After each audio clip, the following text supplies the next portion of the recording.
목회자에게 서재란 누구나 다 같은 의미겠지만은 제게는 몸의 일부 같습니다. 생활의 공간이기도 하고 또 놀이터이기도 하고 휴식의 공간이기도 하고 충전의 공간이기도 하고 그러다 보니까 가장 많이 시간을 보내는 공간이죠. 제 몸의 마치 일부처럼 여기에서 모든 게 또 생성이 되고 또 도출이 되고 또 묵혀지고 하는 그런 의미입니다. 새벽 예배 마치고 목양실에서 바로 이제 밀렸던 또 책들을 읽죠. 주로 이제 제가 읽는 책은 아무래도 이제 목회자이다 보니까 주로 성경 텍스트에 대한 그 해석학에 대한 그런 쪽에 관심이 많아서 그쪽으로 책을 또 많이 읽습니다. 물론 이제 정기적으로 일반 서적도 읽긴 하지만 그래도 많이 보는 책이 성경 해석학에 대한 책들을 많이 읽습니다.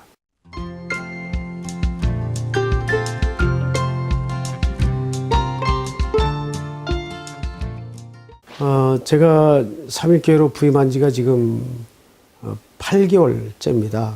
처음 2012년도 7월 1일 날 부임을 해서 교회 상황 또 삼일교회가 앞으로 나아가야 될 방향이 무엇인가를 조심스럽게 기도하는 가운데 이 빌립보서가 좋겠다는 판단이 들었습니다.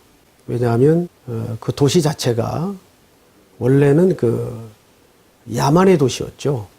아주 황폐한 땅이었고 거기에 그 로마의 퇴역 장군들 비롯한 병사들이 이주를 해서 로마의 정신을 만들어가는 그리고 가장 로마의 정신이 가장 꽃피운 도시가 그 빌립보입니다.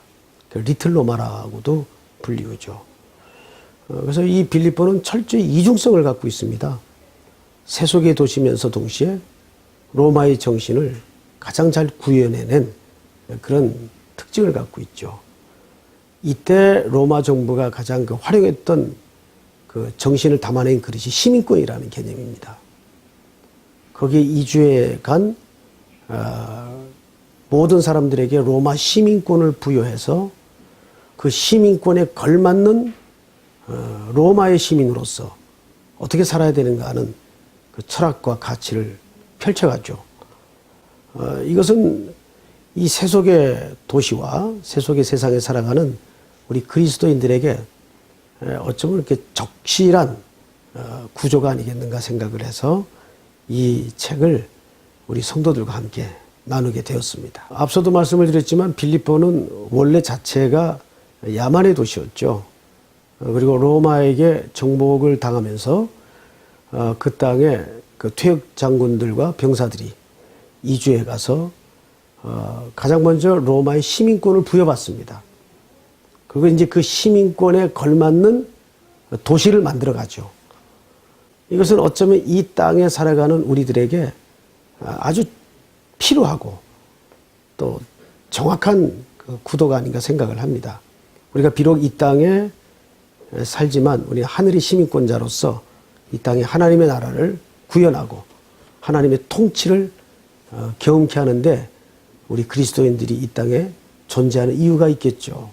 그런 차원에서 이 빌립보서는 하늘의 시민권이라는 주제가 굉장히 중요한 주제가 되었고 또 그것을 삼일교회 부임하면서 처음으로 우리 성도들과 함께 또 실현하고 싶었던 목회적 소망이 담겨져 있습니다. 빌립보 교회라기보다는 빌립보가 처한 상황 그리고 오늘 이 시대가 처한 상황이 저는 거의 같다고 생각을 합니다. 그래서 그 안에서 빌립보 교회가 시대 앞에 던져진 명제, 과제, 숙제가 뭔가를 생각하면서 바로 그것이 로마의 시민권자로서 그들이 긍지를 가지고 빌립보 도시에서 그 가치를 꽃피우기 위해 살아가듯이 우리가 하늘의 시민권자로서 이 땅에서 어떻게 하늘의 시민권자로 살아가야 될 것인가에 대한 아주 중요한 성경적 가치, 원리가 이 빌립보서에 잘 녹아져 있다, 이렇게 생각을 합니다. 우선 두 가지라고 생각을 해요. 첫째는 그 복음의 선명성. 오늘날 한국교회는 정말 좀 조심스러운 표현이지만 복음을 다시 들어야 되지 않는가 하는 시점에 와 있다고 보고요. 복음을 다시 들어야 되겠고, 또 하나는 그 교회가 너무 개개인주의로 나가지 않나 하는 생각을 갖습니다. 이 빌립보서에는 그런 교회와 교회 또는 성도와 성도 간의 이 동역의 원리가 굉장히 중요한 또 초점으로 자리를 잡고 있습니다.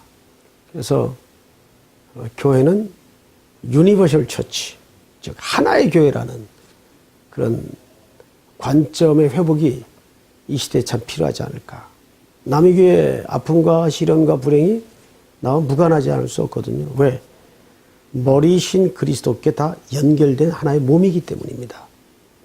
그런 차원에서 현대교회들이 이제는 좀 하나님의 나라라는 관점에서 목양도 새로운 패러다임을 도출해야 될 때가 아닌가 하는 생각을 갖습니다. 복음은 이 땅의 영광과 안락을 말하지 않습니다.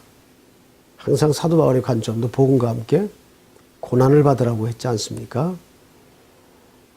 그것이 십자가의 영광이라고 저는 믿습니다.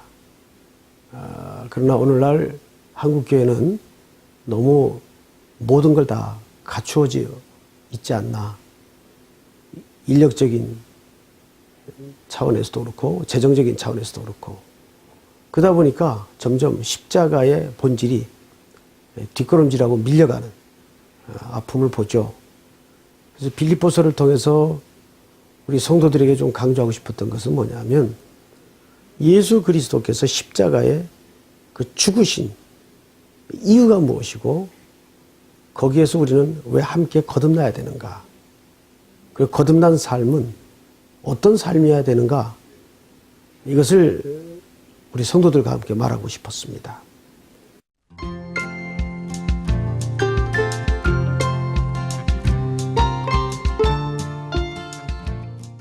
성경을 읽는 방법이라는 메소드 차원에서 접근한 적은 없고요. 성경이 저를 읽도록 맡기는 작업이 제일 필요한 것 같습니다.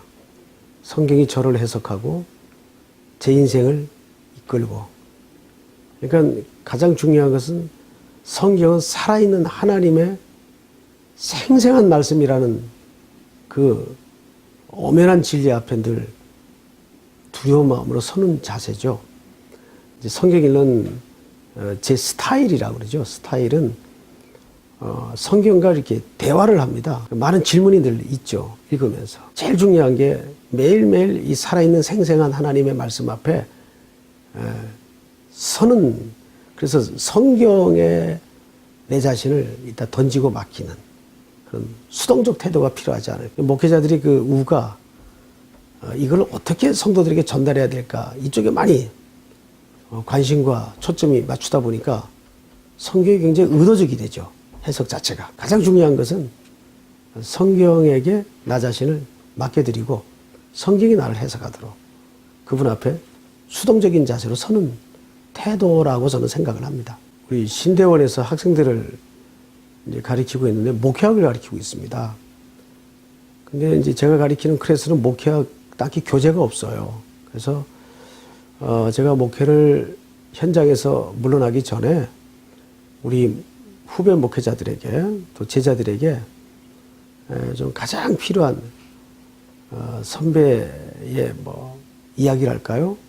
그런 목회적 차원에서의 이야기를 좀 묶어서 후배들에게 남겨놔야 그들이 또 제가 실수했던 연약함을 전체를 되밟지 않지 않을까 하는 생각을 갖고 그런 쪽으로 좀 자료나 모든 것들을 좀 준비하고 있습니다. 신학의 형성과 신앙을 갖추게 했던 제일 중요한 책들은 그 헤르만 바빙크가 쓴 모든 책들입니다. 그 바빙크가 쓴 책은 가장 중요한 게 그 하나님의 절대 주권을 강조하죠. 그분의 책을 통해서 성경을 읽는 접하는 태도도 배웠고 또 내용도 영향을 많이 받았다고 생각을 합니다.